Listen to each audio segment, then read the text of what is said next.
Bonjour, je m'appelle Chris et je vais faire l'essai de la Toyota Yaris à Hayon 2020. Bravo à Toyota pour être le seul constructeur avec des voitures sous-compactes disponibles pour la flotte de presse.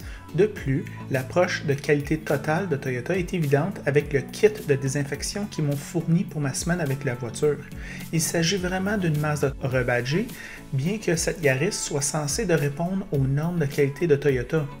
En ce qui concerne le style extérieur, Yaris est élégant et bien fait avec une apparence urbaine, oserais-je dire européenne.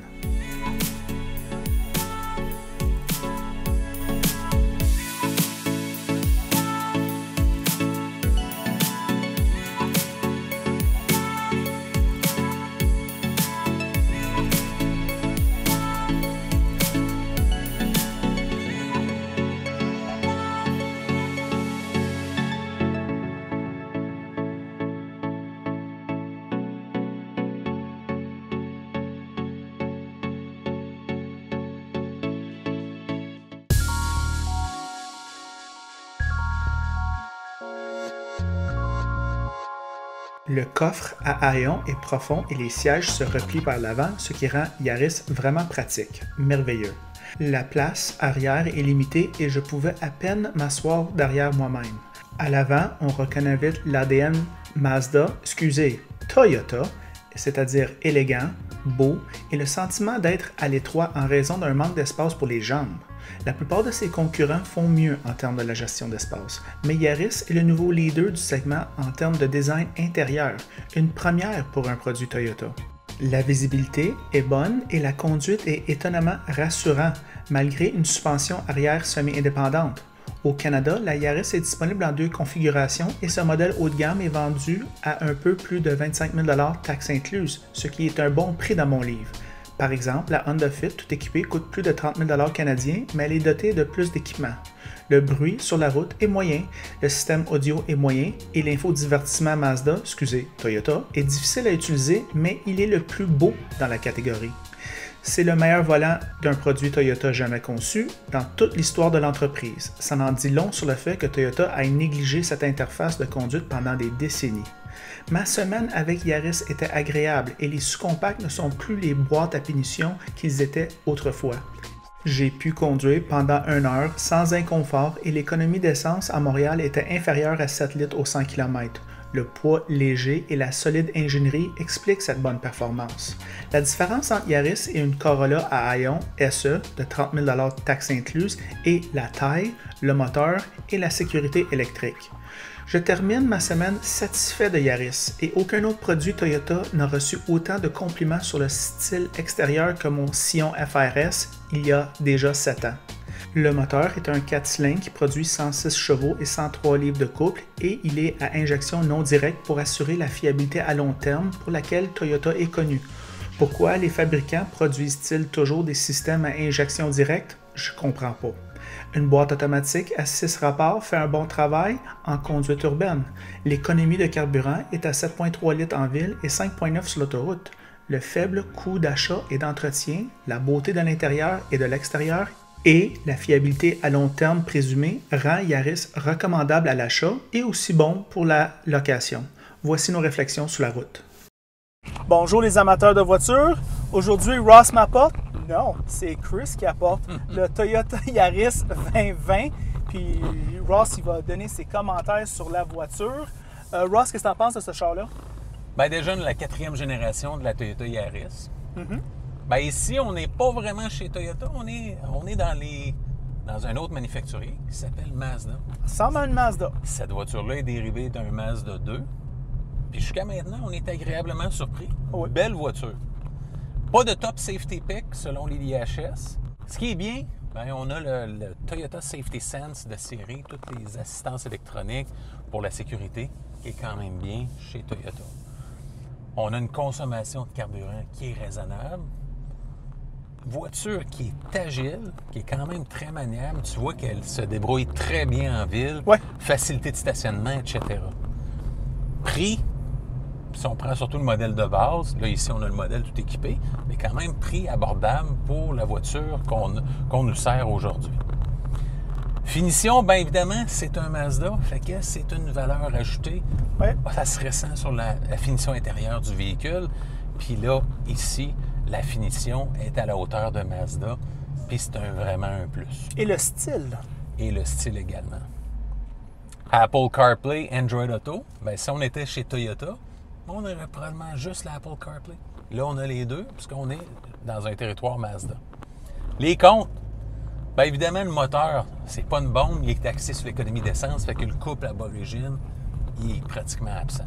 Mais c'est quand même, en raison du poids, c'est quand même raisonnable. C'est pas un deal breaker, c'est pas la fin du monde. L'espace coffre, bien, qui est quand même pas si mal pour la catégorie. Il y a des personnes qui vont dire, bien, c'est un peu petit, mais là, on est dans une sous-compacte.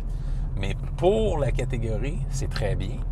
Évidemment, si vous attendez à plus, c'est pas un Honda CR-V, c'est pas un Toyota RAV4. L'espace, bien évidemment, la banquette arrière, on est dans une sous-compacte. À l'avant, moi, je trouve que c'est très bien pour deux personnes. À l'arrière, bien, c'est plus restreint, évidemment, avec cette catégorie. On est dans le créneau des sous-compacts. Système d'infodivertissement qui est un petit peu difficile à gérer, à manipuler, qui est distrayant. Ça fait des années que Mazda utilise ce système-là. Moi, je crois qu'il devrait être à revoir. Il n'est pas convivial pour l'utilisateur, puis il est distrayant. La transmission, bien, elle peut être un peu lente lors des changements de vitesse.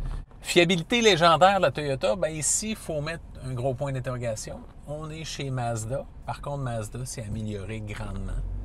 Fait que, à court et moyen terme, j'aurais pas de problème pour ce qui est de cette Toyota Yaris, qui est une Mazda 2. Par contre, à très, très long terme, comme on était habitué de voir avec des Toyota Yaris, des Toyota Eco, qui étaient vraiment des Toyota à cette époque-là, qui n'étaient pas tuables, peut-être qu'il va falloir laisser le temps pour nous confirmer ça. Ça serait peut-être surprenant. La concurrence, bien évidemment, là, il n'y a pas beaucoup de joueurs. Il y en a qui vont être plus dispendieux que ce modèle-là. Il y en a qui vont être un petit peu moins dispendieux. Mais je suis allé selon le format. OK? Fait que, il y a la Honda Fit qui est un incontournable, qui risque de peut être là pour la prochaine génération. On verra. La Hyundai Accent, Kia Rio. On pourrait rajouter, mais là, on va dans une coche un peu plus luxueuse, la Mini 3 et la Mini 5 portes. OK? On pourrait parler d'une Mitsubishi Mirage, qui est dans le même créneau. Nissan Micra, qui risque de disparaître bientôt sur l'échiquier automobile canadien. Puis, si vous voulez rester dans une vraie Toyota, on pourrait considérer une Toyota Prius C, mais qui devrait disparaître également dans les années à venir. Fait que, quelles sont tes premières impressions, Chris, sur la Toyota Yaris? Moi, ça me surprend comment c'est correct. Je vais commencer avec son extérieur. Moi, j'aime l'extérieur. J'aime une petite voiture pour la ville. C'est vraiment convenable, comme tu dis, pour se stationner, pour se faufiler. Et puis, c'est bas entretien, les roues sont plus petits, les freins sont plus petits, on charrie moins. Fait qu'on n'a pas... Tu sais, tout l'entretien est un petit peu moins taxant à ce niveau-là. Fait que bel job de Toyota. Bel job de la couleur aussi, j'aime bien la couleur. Très beau bleu. Très beau bleu. Raffiné, ça n'a pas de l'air trop jeunot, bien fait à ce niveau-là. Il y a des gens qui vont disputer le devant un petit peu. Moi, je trouve que prise dans l'ensemble, c'est correct. Un autre endroit où est-ce que ça m'a surpris cette voiture-là, c'est le bruit sur l'autoroute. Moi, je te dirais que le bruit sur l'autoroute est quand même assez tamisé. Ouais. Moi, je te dirais que ça fait concurrence favorablement à la Toyota Prius qu'on a faite la semaine passée qui coûte 43 000 taxes incluses. Cette voiture ici, beaucoup moins chère et puis on a un confort, du moins du bruit similaire. Oui, une sonorisation chez Mazda qui est un petit peu plus raffiné que chez Toyota dans les voitures équivalentes. On le ressent. Le design intérieur est très bien.